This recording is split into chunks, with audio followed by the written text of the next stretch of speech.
नमस्कार news Odisha TV को आपण मानक स्वागत मु मिली नायक आसंत देखिबा आजिर खबर।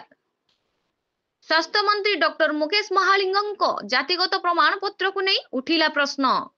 केउट कैवत्य धीबरहटा और क्रियानुष्ठान कमिटी पक्षरु आंदोलन चेतावनी।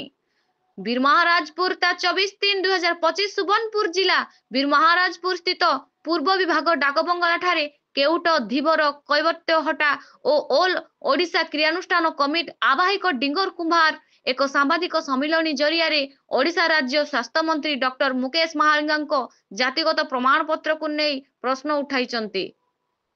मंत्री शिक्षा अध्ययन समय अनुसूचित जाति भाव में समस्त सरकारी सुविधा नहीं से सबू फेराइबा सहित तुरंत नैतिकता दृष्टि मंत्री पदरु इस्तीफा दियंतु बोली कहिथिले। तांको विरुद्ध रे उत्तरांचल राजस्व कमिशन को कोर्टर मामला विचाराधीन रही। से कोर्टर तारीख रे हाजर होई नथिबार मध्य सूचना देथिले। मंत्री डॉक्टर महालिंगଙ୍କ बलिष्ठ मंत्री थिबारु मामलार दफारफा करि पारंती बोली अभियोगकारी डिंगर कुंभार आशंका प्रकाश करचंती।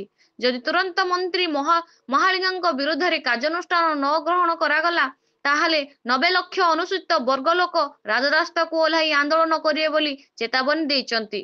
उक्त सांबादिक सम्मिलन रे श्री कुंभारଙ୍କ सहित आम आदमी पार्टी जिला सभापति सुरेश कलता और उपसभापति पृथ्वीराज जगदला भीम आर्मी मोनपुर जिला सभापति प्रदीप जाल प्रमुख उपस्थित थिले। वीरमहाराजपुर टूनामुखी को रिपोर्ट न्यूज ओडिशा टीवी। दल निर्विशेष समस्त मिसी आम मुकेश महाली को गिरफ्त करने 6 ରୁ 6 बंद डाकरा देवु आउ कौन सन्देह नहीं।